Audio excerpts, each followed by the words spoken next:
یک نفر که سین و سالش هم به جای رسیده است میگوید که همه بلندشوی نرخ و نارسایی و کمبغلی مردم از حساب مسجدهای بسیار ملاها هست. آیا به این خیل آدم اسلام چه حکم میکنه؟ یک بیچاره سین سالش که گذشت، این آدم هوشیار نیست کسی گفته است، این دیوانه است. آدم هوشیار هیچ وقت نمیگوید که بلندشوی نرخ کمبغلی مردم از حساب مسجد بسیار و از حساب داملاها هست. این آدم هوشیار نمیگوید. برای همین شاید جین دارد، برادرای جین خون هست، بیاید ما مراجعت کند، انشاءالله روان میکنیم به پول حساب خودی من آنها میخواننش. این آدم دیوانه است به خدا قسم. این آدم هوشیار نیست، این آدم بی عقل هست، این آدم بی فراست است. این آدم اگر عقل هم داشته باشد خدا ندارد، شریعت ندارد. این دروغ است. اون پیشانی که تو در زمین میگذاری و در زبانت غیبت مسجد داملا است، تو دروغ میگوی، تو نمازخوان نیستی. این نماز در پیش خدا هیچ قدر و قیمت ندارد. تو چگونه زبانت میگردد مسجد تنقید میکنی؟ چگونه زبانت میگردد از بسیاری مسجد شکایت میکنی؟ تو چگونه مسلمان هستی که داملا را تنقید میکنی؟ داملا چی زلال آورد؟ داملا کسی است که پیغمبر خدا میگوید ان الله و ملائکته و اهل السماوات والارض و اهل السماوات والارض حتى النملة في جحرها و حتی الحوت لیصلون علی معلم الناس خیرا. پیغمبر میگوید، پیغمبر خدا میگوید الله، ملائکه های او، آن چیزی که بین زمین و آسمان است، مورچه در سوراخی، ماهی های در بحر، در حق داملاها طلب مغفرت میکنند. پیغمبر میگوید در حق عالم ها طلب مغفرت میکنند که خداوند عالم ها را نگه دار که اینها روشنی هستند، اینها چراغ هستند، اینها مردم از راه بد و از راه خطا خبر میدهند. اینا پیغمبر خدا میگوید. پیغمبر خدا میگوید ان الملائکه لتضع اجنحتها لطالب العلم.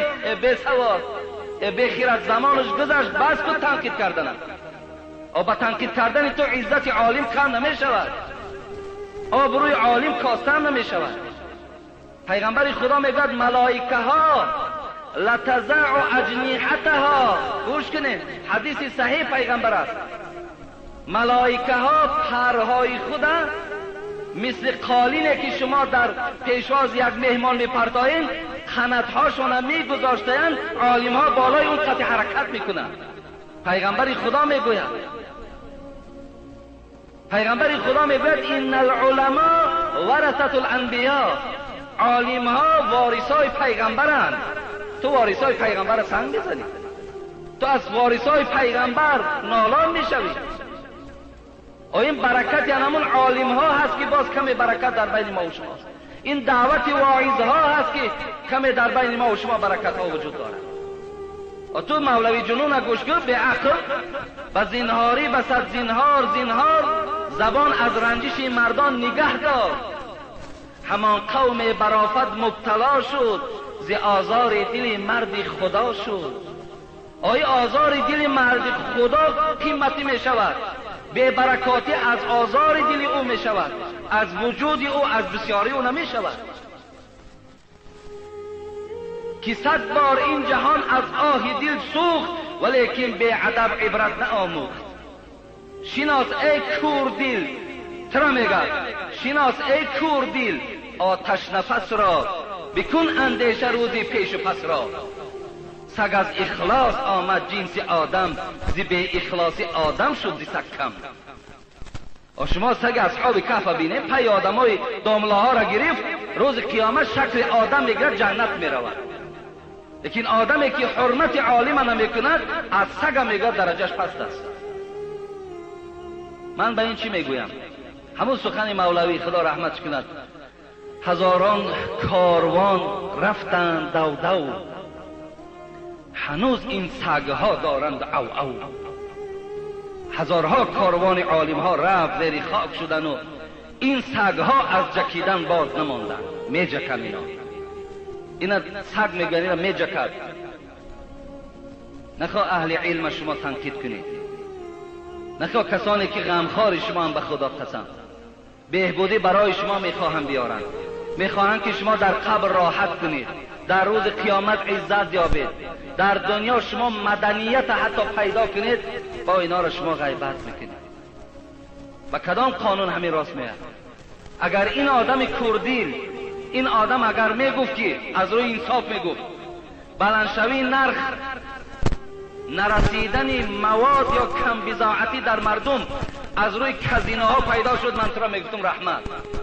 از روی فاحشه‌خانه ها پیدا شد، از روی عرق نوشی ها پیدا شد، از روی تنقید عالم ها پیدا شد، از روی غیبت و از روی خیانت پیدا شد، از روی قمارخانه ها پیدا شد، از روی آن خانه هایی که امروز 5-6 دختر تاجیک در داخلش مردهای بیگانه و خودی را قبول دارد و 5 و 10 روز دراز جواب داده ایستادند.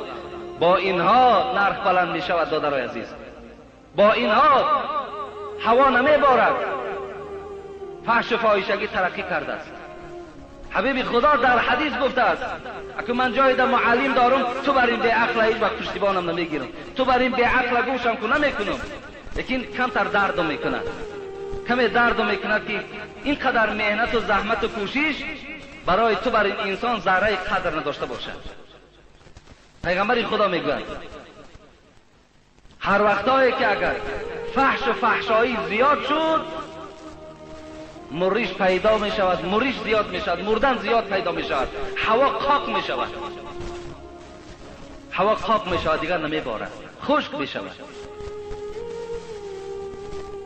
و دیگر این که ریسک ازلی است، این ریسک نه در دست داملا است، نه در دست رهبر دولت است، نه در دست پیغمبر است، نه در دست ملائکه است. این ریسک ازلی است، این ریسک خداوند در قسمت تو چیزی کشیده باشد.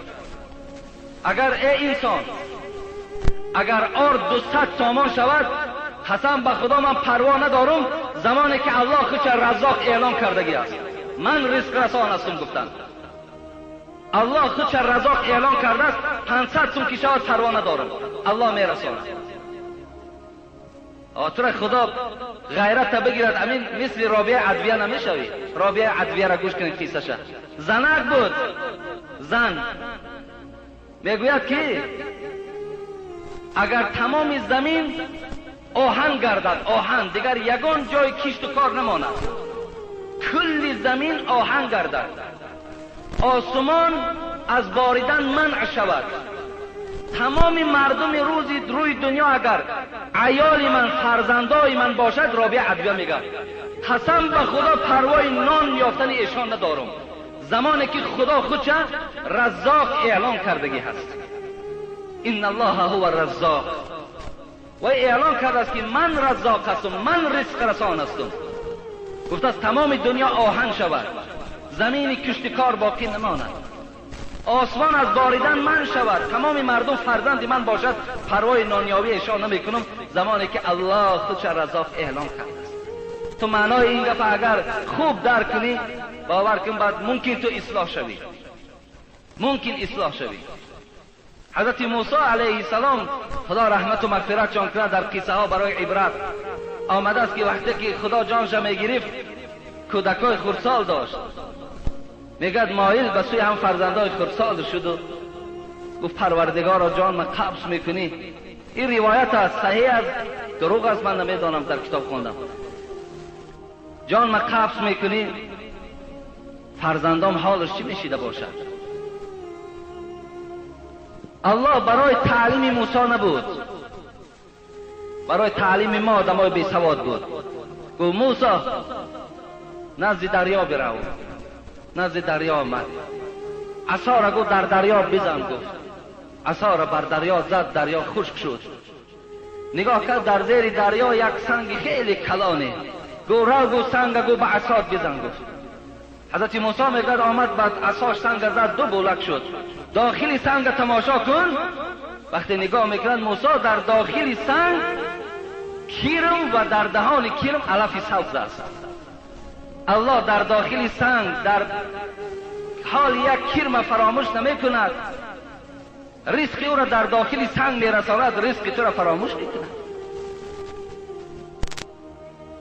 از این خاطر برادرای عزیز و گرامی، فحش و فاحشگی، بی اطاعتی، نافرمانی، عرق نوشی و عرق فروشی، بی نمازی، از خدا نترسیدن اوج که گرفت. الله اگر رحمان و رحیم باشد، آخه وای قهارم هست، قهارم هست، قهر میکند، جبارم هست، سخت میگیرد. حضرت مولوی میگوید به هر بنده وعید حق نظیر است که ایزی دیرگیر و سختگیر است. دیر میگیرد و سخت میگیرد. ما اصلاح شویم، ما همیشه با دعا باشیم، ما به سوی خدا رجوع کنیم.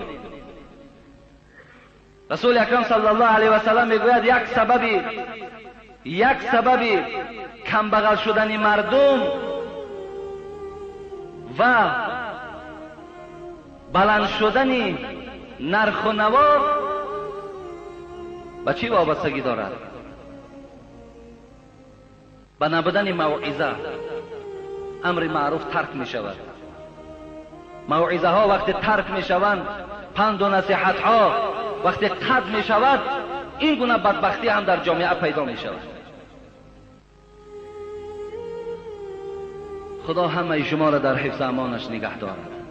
این برادر عزیز کسی باشید اثر اسلام بیار، تحقیر عالم و تحقیر مسجد آدم بیدین میکند.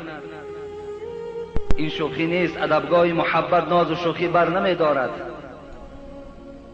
از این خاطر قوتی نیکی نداری، بد مکن. در حق عالم ها و پیشواها و مسجد ها خدمت کردن نمیتانی، سنگ نزن، غیبت نکن، پشتیبانی کن. مسجد جایی هست که الحمدلله برای شما اخلاق حمیده میدهد. اگر در وجود شما خدا ترسی را جای نکنند، شما عالم می سوزانید.